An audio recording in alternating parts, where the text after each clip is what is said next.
Well, hey, welcome again to Walking the Crossroads with Michael.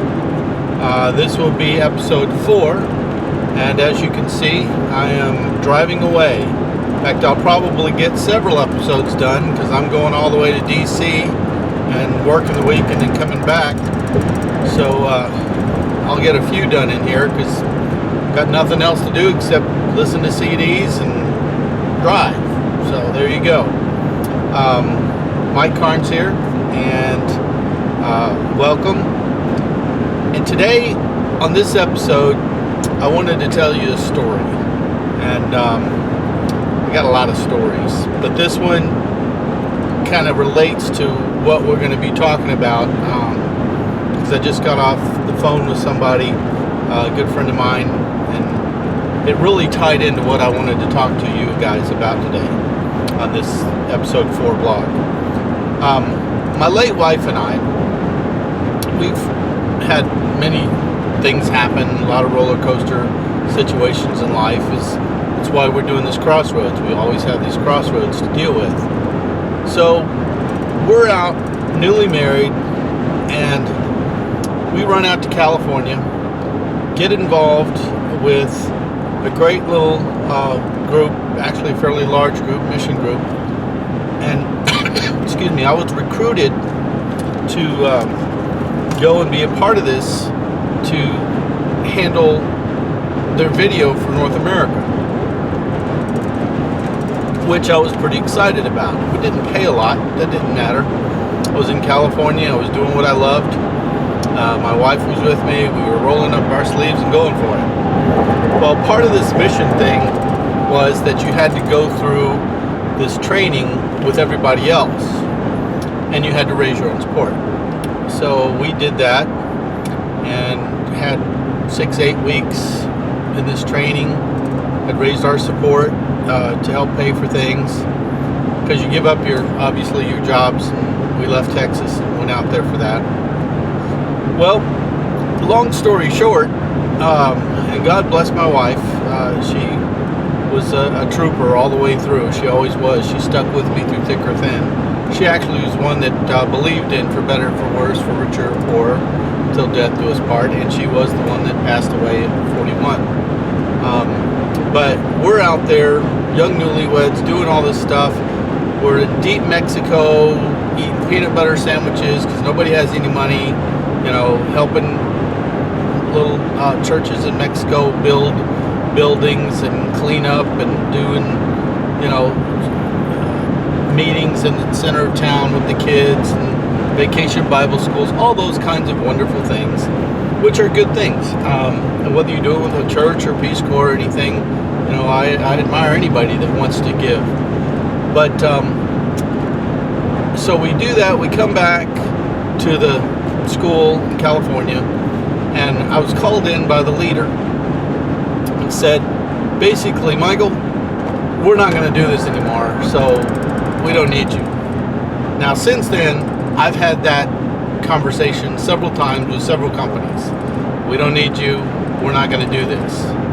So you move on. Well, one of the bad things that happened in that particular crossroads was the support really didn't come through. Therefore, we really didn't have the money to pay for everything. Therefore, we were leaving that place in debt. So that was first of all. Second of all, they wanted us out right away because they had another school coming in. So here we are in debt with no money, newlyweds in California, not knowing anybody, and just having a hunky-dory time going, what are we going to do? So I used a canceled, not expired, a canceled American Express card that got canceled while we were out there. And we had enough money between us to go get a couple of burgers, shared a big Dr. Pepper, and had a fry. And that was our dinner. And we're off the school property now. They don't have a place for us because another school's coming in. I had about a quarter of a tank of gas in this little Dodge Omni that we had. That was how we started our life in California. Whoopie-doo, lots of fun. Well, an aside real quick, and again, we all have crossroads. We all have bad things happen to us. Some really, really bad, some kind of bad. But the degree of bad things in a bad crossroads, it's not important to what other people think, because it could be devastating to me, and for somebody else, they're like, really? You're all upset about that? You should hear my story.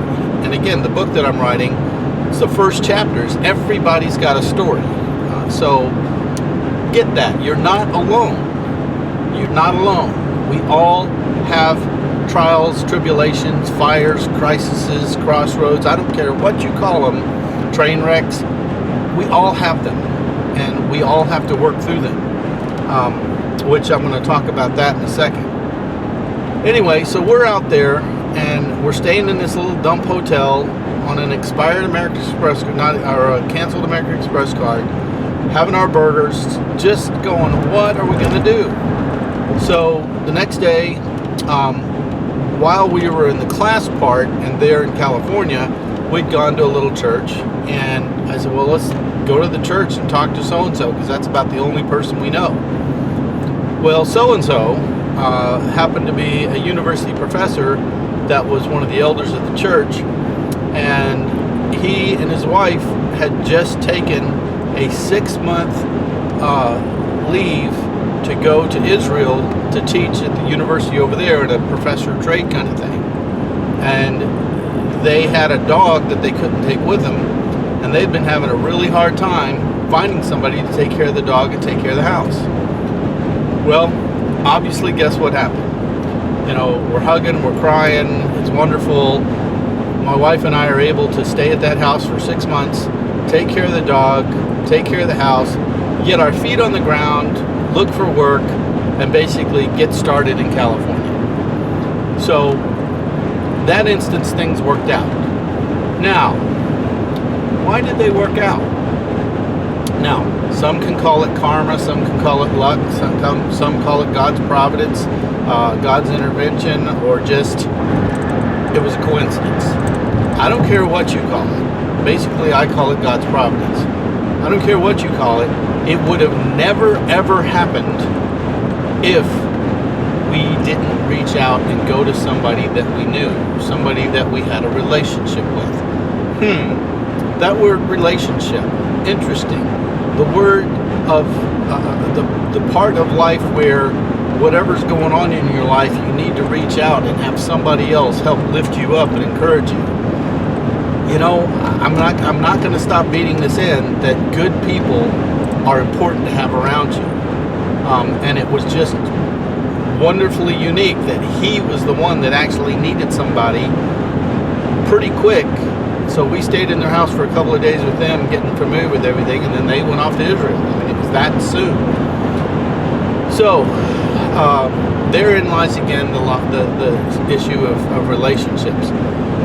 But let me tell you something about the decision that my wife and I made, and this is the crux of this episode, and that is, we go through life, and this is where there's good crossroads or bad crossroads.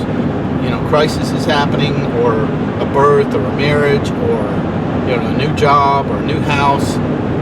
It's interesting when it's a good crossroad or something usually new about it. And that's the thing about bad crossroads, is that whatever happens, the next page is empty. So whatever's going to happen after the bad episode is going to be a new thing. And new things are not bad. New things take you to a different place in life. They're changes. They're just unique opportunities for you to move to a different direction and maybe see some blessings over here, or have a little life over here that you didn't have in the path that you were taking. So new is good, and bad is not bad in the sense that you're going to have new as you get through it. But action, the term that we use as directors, action. Let's get going. Everybody's waiting around. We're all sitting there ready to go. Stand by. Action. You move. You go. You do. The first chapter of my book, again, has everything to do with getting up off of your backside and doing something. We acted. We didn't sit there in the hotel room and cry over our Dr. Pepper and our burgers and a quarter of a tank of gas and go, woe is us, what are we going to do? We just kind of really, we had our pity party, and then we were like, okay, what's a point of action we could do? In the business term, I use that a lot, point of action. What's the point of action? Where are we going to go with this? What's the plan? What's the goal? And if we'd have sat back and just said, well, whatever's going to be is going to be, we would have never met that elder at that church. And I say action because a lot of times what happens in life is we react. Now there's a big, huge difference between reaction and action. And an action is a thought out process. We are going to do this. Whether you're trained for it, whether you're practiced for it, like in a play or a commercial or a film or something, or whether you're just like we were that night, what is our plan of action? What are we going to do? We weren't trained in that. We weren't rehearsed in that. But we had to sit down and look at it, look at our options, go, what are we going to do? We did something. We made a choice, and we went forward and did something. If you react, that's where, outside of what I would consider high-level sports, where you're trained and military too, where you're so mobilized to react to something else that's happening, those are important things. Emergency people that are trained to react to an accident, those kind of reactions are wonderful because it's a trained focus to do that.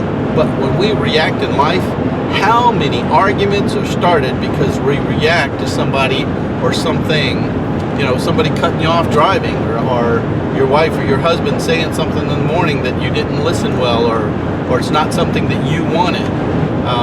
Again, I'll reiterate this too. The selfishness, the I want, that it's about me. The conversation I had earlier with a person was a situation in their immediate family where somebody was causing an enormous amount of strife with the whole family because of one thing. And that thing was, it's not going the way I want it to. I don't like what's happening. Hello, McFly, get over it. Get over yourself. Be other-minded. Help other people.